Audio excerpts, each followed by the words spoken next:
Assalamualaikum warahmatullahi wabarakatuh. Salam sejahtera untuk kita semua. Om Swastiastu, Namo Buddhaya, salam kebajikan. Halo teman-teman jurisian, pada kesempatan kali ini saya akan membahas materi mengenai dampak sampah ruang angkasa dan pertanggungjawaban negara peluncur. Sebelum kita membahas materi tersebut lebih jauh, ada baiknya untuk like, comment, subscribe, dan nyalakan loncengnya untuk mengetahui perkembangan dan informasi edukasi hukum dari Juris Policy Institute. Teman-teman jurisian, sebagaimana kita ketahui bahwasannya penerbangan ruang angkasa diawali dengan kesuksesan Uni Soviet dalam meluncurkan Sputnik satunya pada tanggal 4 Oktober 1957. Disusul dengan Amerika Serikat untuk mensejajarkan kedudukannya dengan Uni Soviet, mereka melakukan pendaratan di bulan yang dilakukan oleh kosmonotnya, yakni Neil Armstrong. Peristiwa tersebut merupakan sebuah peradaban manusia menuju abad angkasa atau yang dikenal dengan Space Age.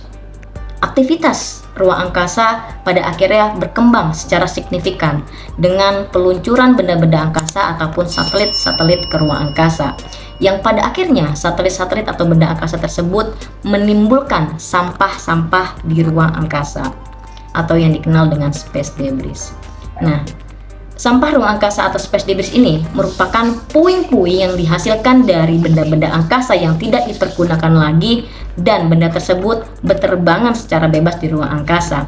Menurut Dr.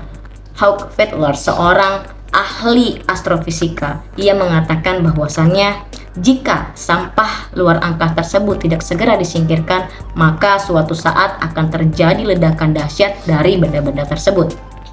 Dikutip dari laman detik.com, jaringan pengawasan luar angkasa Amerika Serikat melacak lebih dari 23.000 keping sampah yang ada di ruang angkasa. Bahkan mereka memperkirakan ada sekitar 100 triliun sampah ruang angkasa yang belum terlacak.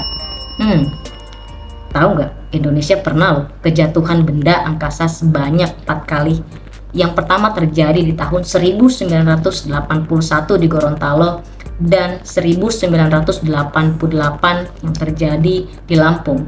Benda angkasa tersebut merupakan milik dari negara Rusia.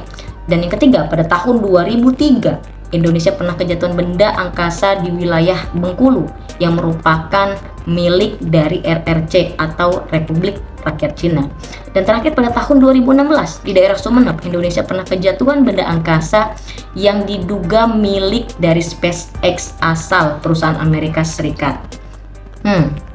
Lantas, jika benda-benda angkasa tersebut jatuh dan merugikan suatu negara, siapa yang bertanggung jawab?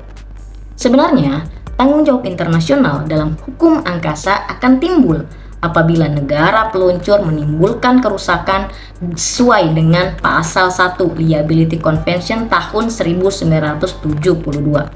Dan prinsip dasar tanggung jawab secara internasional disebutkan dalam pasal 2 yang menjelaskan bahwa suatu negara peluncur atas benda ruang angkasa bertanggung jawab secara absolut untuk membayar kompensasi atas kerugian yang diakibatkan dari objek ruang angkasa terhadap permukaan bumi dan pesawat terbang yang sedang berada di udara. Dan di pasal 3 menjelaskan bahwa kerusakan pada benda ruang angkasa di luar permukaan bumi ataupun pada yang diakibatkan oleh benda angkasa lainnya dari suatu negara peluncur atau seseorang, maka pertanggungjawabannya didasarkan pada kesalahan dari negara atau seseorang yang memiliki benda angkasa tersebut. Jadi jelas di dalam pasal 2 maupun 3 Liability Convention tahun 1972, pertanggungjawaban negara peluncur yang mengakibatkan kerusakan, korban, ataupun kerugian yang ditimbulkan dari benda angkasa yang jatuh di suatu negara, maka negara tersebut berhak untuk meminta ganti rugi kepada negara peluncur tersebut.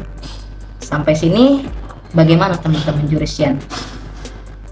Semoga informasi ini bermanfaat. Jangan lupa like, comment, dan subscribe channel YouTube Juris Policy Institute. Demikian, terima kasih. Wassalamualaikum warahmatullahi wabarakatuh.